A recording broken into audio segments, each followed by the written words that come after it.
advocating for social justice. It's the life I've lived. It's the life I know. It's who I am. So it can't be suspended. To some Ugandans, she is the Iron Lady, the woman giving President Museveni and his son sleepless nights. And her resolve appears unbroken. She was arrested before the elections and released only after President Museveni was declared winner of the election. Now she is challenging the president's claims of bringing stability to Uganda. The stability that President Museveni talks about, it's not about every citizen living a decent life. That stability does not exist. But Ugandans must now face another term under President Museveni, whether they voted for him or not. So what must he prioritize to regain public trust? Some have called for an inclusive government, one that welcomes opposition leaders. But can a government of national unity truly work in Uganda? I don't support any proposal, any move to have an inclusive government. A person like Bobi Wine, he seems a little bitter to me. I don't see him willing to work with the government at any given cost. And one important question is, what change could happen in President Museveni's final term in power? Those are the questions we are unpacking today on Under the Baobab.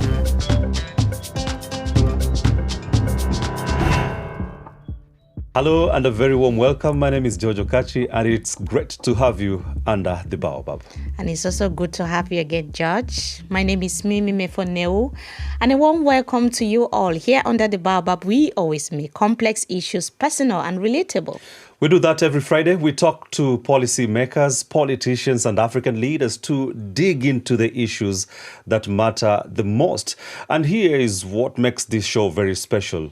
You, our viewer or listener, can be part of the conversation. And you do that only by subscribing to our YouTube channel, DW Africa. And you join the conversation, contribute and give us your opinion as well. Of course, as you're watching, try to subscribe. Because as soon as the new or the latest conversation is out, you get to know about it. But today, George, we are staying in Uganda, your home country, because a lot is still happening in Uganda. Even after the election is still brewing in the country. The opposition is still feeling unsafe. The president is saying that, it's time to move on. And citizens are just, they are caught in between the opposition, what the opposition leaders are saying and what the president is saying.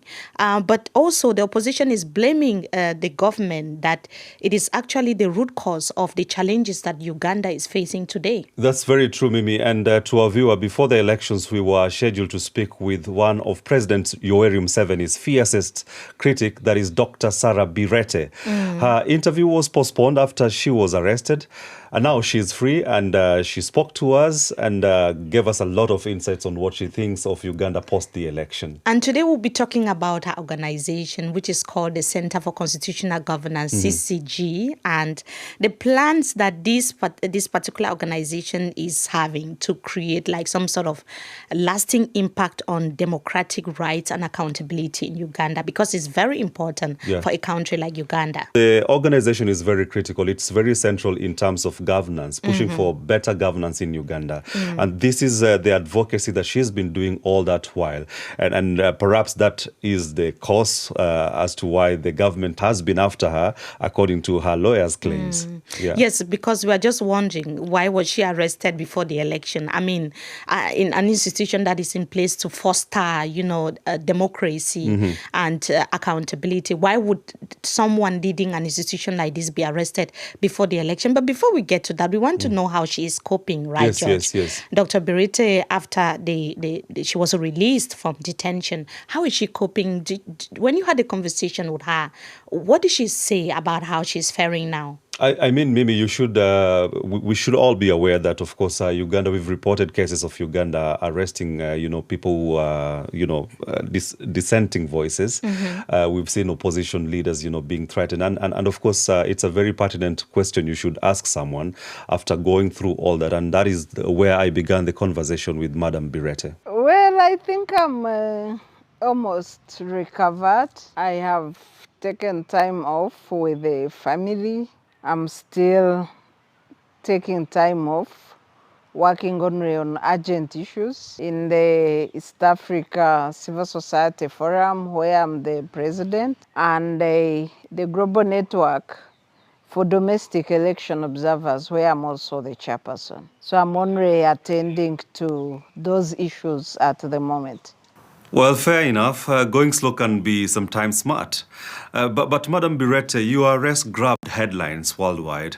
Did President Museveni order for your arrest? Well, I was told that officially the state complained against me. But when during my detention, everybody seemed to deny responsibility, saying they are also waiting for orders from somewhere else. So that was part of the vagueness that led to detention beyond 48 hours, failure to know the charges until I was at court. And we spent about 3 hours at court waiting for a charge sheet, which never existed when I arrived. And that was the state of my detention before being arraigned in court. Indeed, your lawyers argued that Uganda's 48-hour detention rule was broken here. But could you tell us more about the conditions you faced under detention? I was denied access to lawyers for the first 2 days. My family had difficulties accessing me. They would bring me breakfast at 7 a.m., but they would access me at 10. Those are 3 or 4 hours of waiting for clearance to serve me a simple meal. I will be told that I won't access my visitors, who were friends, workmates, and colleagues. Only my son and my niece were allowed to access me. When I asked why I was being treated like that, which is unconstitutional, I was told that they were under orders to treat me as such, but also that they were protecting me because my friends and family could harm me in their custody, which is ridiculous. We understand that police also took your phone and your families too. Aren't you worried about surveillance and do you feel safe? Human rights defenders and pro-democracy activists in Uganda live under constant surveillance, I think for the last 10 years or so. So there's nothing new in that. It's the normal situation here, although it sounds abnormal to people who live in democratic countries. But there's nothing new about that. My Twitter handle has been busy. It has not stopped. Advocating for social justice is a continuous commitment. It's our life. It's the life I've lived. It's the life I know. It's who I am. So it can't be suspended. Even in detention, I was doing social justice work. Very, very inspirational there. When she laughs, it tells me something else. It tells me a woman who is, the story of a woman who is so determined, not scared. Yeah. That laughter is some sort of, it's a satire to just maybe describe the political situation in Uganda, because she's not alone. Uganda is a country where we have a lot of political prisoners, like Kizza Besigye is currently in detention. Leader, Yes, we also have Bobi Wine, who is currently on the run and out of the country, according to reports that we are hearing, because of the political situation in the country. Yeah, and he fears for his safety, definitely. Right. Yeah, and he fled after the election. This is an opposition, figure, or rather a second contender in the presidential election, who didn't even offer a concession, speech, having to run away for his safety's sake. And we saw what happened to the family. But imagine, Mimi, if this is happening to such, high figures, how about an ordinary Ugandan who would have a different, a divergent view against, the ruling, or rather the administration currently? Usually the objective, when someone of this caliber is arrested, the objective is to seal their lips, make them, toe the line, make them scared, frighten them, and stop them from doing the work that they are supposed to be doing. Yes. But as you could hear, she said that even in detention, she continued doing her job. And even after that, she's not going to stop because that is what she's supposed to do. I've been in that situation also in Cameroon. There was a moment where I was arrested and detained because of, my reporting as a journalist in Cameroon. So I can feel what she is feeling and what she's going through. And the fact that even when I was released, I didn't feel like it's time for me to stop doing what I was doing, because a lot of people keep depending on you. Yeah.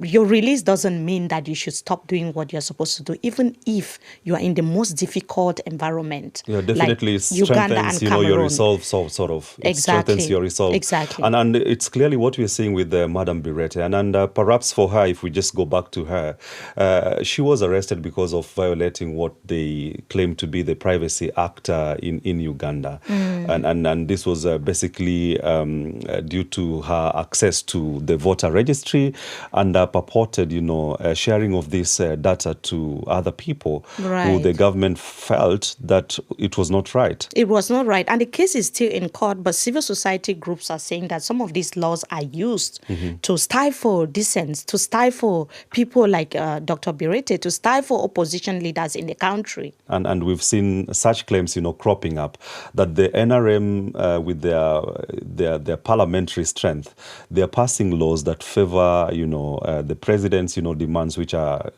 geared towards crippling or stifling, people who want to have a divergent view. But I did ask Madam Sarah Bireete whether accessing voter data really violates the law or whether it is an excuse to silence activists. In my work as a human rights defender, as a constitutional watchdog, head in Uganda and East Africa, but also as an international election observer, I was acting within my mandate that is registered nationally, regionally, and globally. So if one alleges then that I'm arrested because of doing the work that I'm registered and elected to do, then that also becomes another crazy element. I did mention that the BVV kits will fail, and when they failed, I think I was not the cause. I was in detention, and indeed they failed. So is that an offense? Well, that's for the courts to determine. But the Electoral Commission claims that you grabbed national voter data and shared it without their permission. The charges are telling of allegedly sharing, accessing the voter register illegally, a document that is public, but from Electoral Commission, an entity that is not registered with the Data Protection Unit of Uganda, and under the Data Protection and Privacy Act, also an entity complaining there that has no locus because they are not registered with the data under the Data Protection and Privacy Act and have no right, ideally, to complain under the same law that they are not complying with. So, and that's all that we know about the case.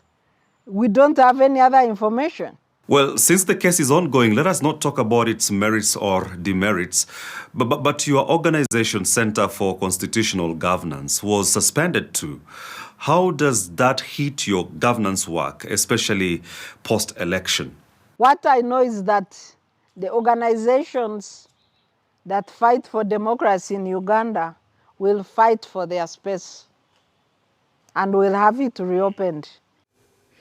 Well, so we can hear from her, she's unshaken, very confident that Uganda's civil society, though the battered, is far from broken. But how resilient is it after such contentious election?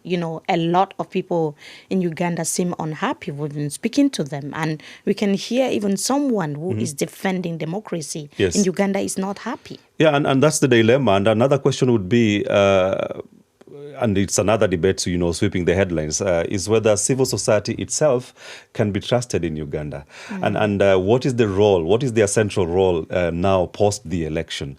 And also added to that, what would be the solution for Uganda? Is it an issue of, government of national unity or, strengthening the civil society? We couldn't answer these questions ourselves, which is why we wanted to find out from ordinary Ugandans. What do they think about these questions that you've just raised? Our correspondent Frank Yiga hit the streets of Kampala to hear from Ugandans themselves. The challenge we have right now, most of these civil society organizations have linkages to the systems. Either they are in favor of the ruling government or they are against the ruling government and in favor of opposition. There it becomes difficult to manage a system. So even their role as observers has been questioned. We've had scenarios where government has questioned where some of these civil society organizations get their funding. And it is questionable. The government might have an issue there. They might have a point there. But is the government also being fair by hunting them down? Yes and no. If you're in opposition and you know your idea will not be able to go through, I wouldn't mind you engaging someone in government to be able to push that policy if it's going to be for the interest of your people. I don't support any proposal, any move to have an inclusive government because, one, the people are coming into government through manifestos, through agendas, through missions. And once you bring all of them together, you get a mixed up of the government. They'll be fighting, there'll be wars. Even in the meeting, they'll never agree. A person like Bobi Wine, I respect him and no hard feelings here. He seems a little bitter to me. I don't see him willing to work with the government at any given cost. And even if he did, chances are he will want to prove a point to his own group. Well, from those voices, it's clear. National unity government appealed to some, but not all. But many doubt if Robert Chagulani, who is Bobi Wine, could ever work alongside President Yoweri Museveni. If you are Bobi Wine, will you work with Museveni? Yeah, definitely. The interest at the end of the day is making the country move forward.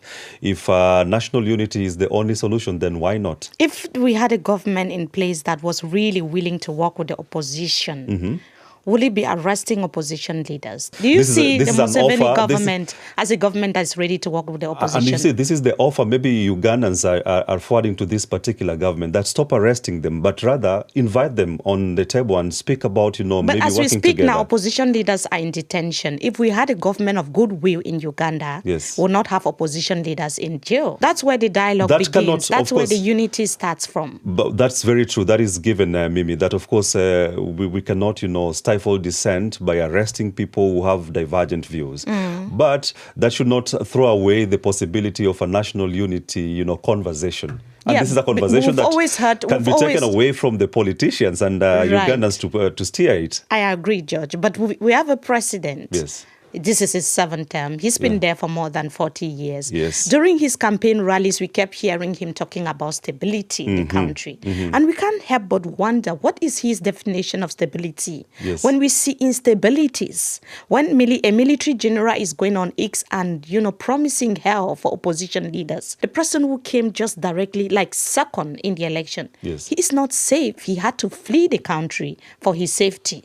What stability is President Museveni talking about? Hard question and hard times for Uganda, and that is a very good question, and this is what Madam Bireete thinks about stability. Stability of any nation means citizens being able to live beyond the poverty or above poverty. Stability means justice, having functional justice systems and rule of law. Stability means equality of all citizens. That stability does not exist. So I think largely we have stability in courts of NRM regime in power, not stability of citizens of Uganda. But President Museveni's administration is back now, and my question is, beyond reports and statements, what measurable steps will your organization take for real impact on governance and rights?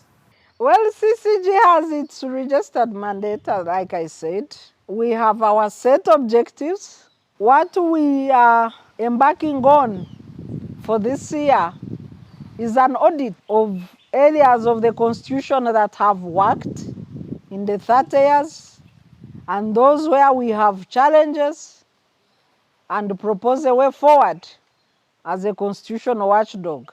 And that's one of the activities that we shall be embarking on. Dr. Bireete's conviction is unwavering. Her organization will continue fighting for constitutionalism and good governance. And it did, Judge, good governance, if she has, that freedom to do that. Remember, the organization is suspended as we speak. Right. That's why I said if she has the liberty to do that. But under the Baobab, it's not just about politics. Yes. We get to know who our guest is beyond the headlines. And beyond the headlines or behind the headlines, who is Dr. Bireete? Here is the rapid fire question segment where we get to lighten the discussion a little bit and know our guest on a personal level. Now, how do you start your day? Prayer, coffee, or a morning walk? Prayer. Interesting. What song lifts your mood no matter what? What a friend we have in Jesus. Now, Netflix, podcasts, or radio? What is your relaxation tool? Well, music. And what's your comfort Ugandan food after a long day? Yellow bananas. And dinner out or cooking, which is your favorite? Well, I prefer privacy. Therefore, I would cook so that I can have the dinner in the comfort of my home. Okay. Favorite getaway spot in Uganda when you need to disconnect? My village. Which is? Bushenyi. All right. Who has influenced your work ethic the most? A parent, teacher, or a mentor? My father. Clever. What is that one thing your friends say that you are obsessed with? Justice. And if you were not a lawyer and a human rights advocate, what career would you have chosen? A preacher. What is your guilt pleasure? Chocolate, shopping, or scrolling social media? Chocolate. And now, one thing people would be surprised to learn about you. That I'm deeply religious. Deeply Really religious. And what a friend we have in Jesus. Yes, and she stands for, she's obsessed with justice. And she likes banana. Yes. but Mimi, as we started the conversation, discussions around, national unity being, one of the solutions to move the country forward have been, flying around in Uganda. And people are saying the ruling party has been deeply entrenched and this, dominance should be shaken by, bringing in other ideas from other parties like the NUP, which is led by Bobi. But we also have another issue in Uganda at the moment, which is voter fatigue. Yes. It's a real problem also in Uganda because in the recent election, only 52% of registered voters actually cast their ballots. So one of the lowest turnouts since 1996 in Uganda. Yeah, and Mimi, analysts say Uganda's militarized politics have alienated many citizens, leaving them detached from the process. People don't just feel like, voting. They don't feel like their vote will count. And that's why we're having this huge number of, people turning out to vote. Yes, and let's talk about the civil society organization in Uganda at the moment. I think they are in a very tight corner. Hard time, feeling very unsafe. A lot of people feeling like they cannot speak up. They cannot talk. That is true by what we are reporting factually, Mimi, that organizations are being suspended and they are using the law to do this. And these laws are being passed by the ruling government, that is the NRM.